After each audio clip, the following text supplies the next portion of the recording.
So that opening sequence was all filmed with this Fujifilm XT30. I absolutely love this camera. For the price, it's absolutely unbeatable. It comes right in around 800 bucks right now retail.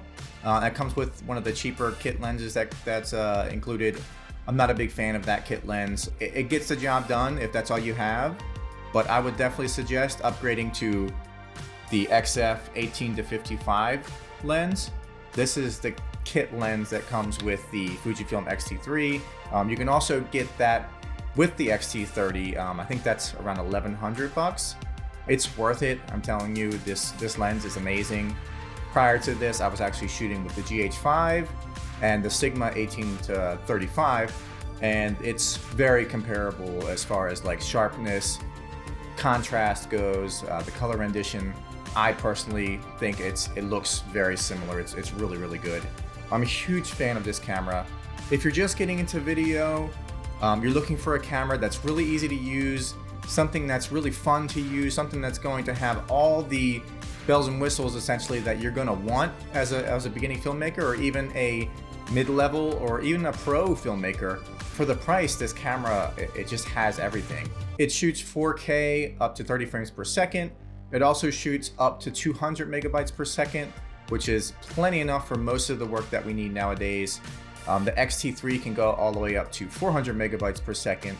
However, I reserve that for something higher end, something that really, really calls out for it. Most of the time, 200 megabytes per second is going to be plenty enough for you to work around with.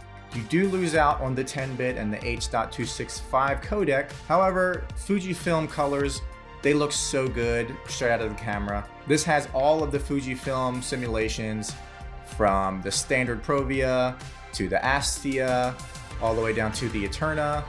The Eterna actually is my favorite profile to shoot in right now.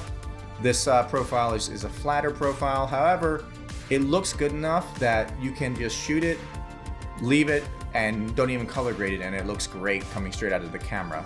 This is super helpful, especially for people that are beginners, that don't necessarily know how to color grade very well. Anything that makes your life easier is always a plus. So the pros of this camera: dynamic range is really good.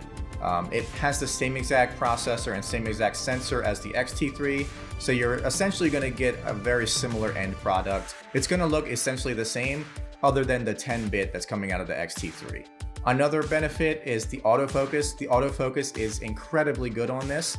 It has actually the most recent autofocus technology in it, so it actually is technically better than the XT3 when it comes to autofocus. You can shoot 120 frames per second in HD. You can also shoot 60 frames in HD. You don't get the 60 frames at 4K like the XT3. To be honest, a lot of times I like to shoot 1080p as it is anyway, because a lot of the work that I do requires a really quick turnaround. So sometimes messing around with 4K is just not worth it when 90% of what ends up getting posted is going straight onto social media, something that's, people are viewing it on their phones essentially. So 4K, yes, while if you shoot in 4K and you downscale it to 1080p, it's going to be better, it's going to be a little bit crisper, but most of the time people won't know the difference. Another benefit is just the lightweight form factor of this thing. I mean, it's just so lightweight. It feels like an extension of my body. It feels like this is something that I can just carry on me at all times. It's not intrusive. It's extremely fun to have on you at all times. I actually find myself picking it up more than the XT3, to be honest, just because it's just light and it's fun to have. I love having this camera on me. I can't say enough how just convenient it is to have a camera this small. Now, this camera doesn't have IBIS. This lens, the 18-55, does have stabilization in it. If you're staying still and you're not trying to do any walking shots, I find you can get a very usable image out of that. Another benefit to this being as light as it is, you can actually get a cheaper gimbal. You don't have to get something that's super expensive. You can save that money to get extra lenses or other gear that you might want, so you're not spending it on just the gimbal. Now, on to the things that I don't quite love about this camera. There's not many, but there are a few. One of the things being that they put the tripod mount screw at a very awkward position. It's kind of off center. It's really close to the battery compartment. So if you put any type of quick release plate or anything on here, no matter how small it is, you cannot get to your battery compartment. It makes it impossible to open. So that's super inconvenient to have to always unscrew it, take it off to put a new battery in. Which brings me to my next thing is battery life. The battery life is slightly better than the XT3, but yeah, I mean, battery life isn't great. We all kind of know that coming into this. Now, another con that comes with this camera is the record limits. The record limit on 4K is 10 minutes at a time. The record limits on 1080p is 15 minutes. While in most cases this isn't going to be a giant issue, sometimes like at a ceremony, at a wedding or something like that, you do want that extra time. For the most part, I'm not recording longer than 10 to 15 minute clips anyway.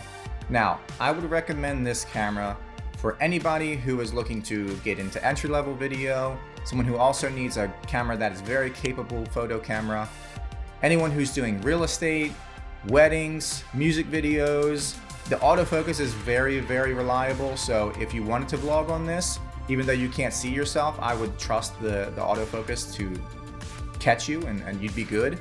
I can't say enough good things about this Fujifilm XT30. I just think for the budget, for the price that you're paying for this, there isn't very many other cameras that's going to match this and the end product that you're going to get out of it. You sacrifice in some other areas, but to me, the most important thing is the end product. And the end product that you get with the Fujifilms are just amazing. The color science, the codecs, everything is just super easy to work with, and it's just looks good coming out of the camera. If you have any questions at all, please leave it in the comments down below. I will try and answer them. If you shoot on the Fujifilm system, let me know what camera you use and what you think of it. Until the next video,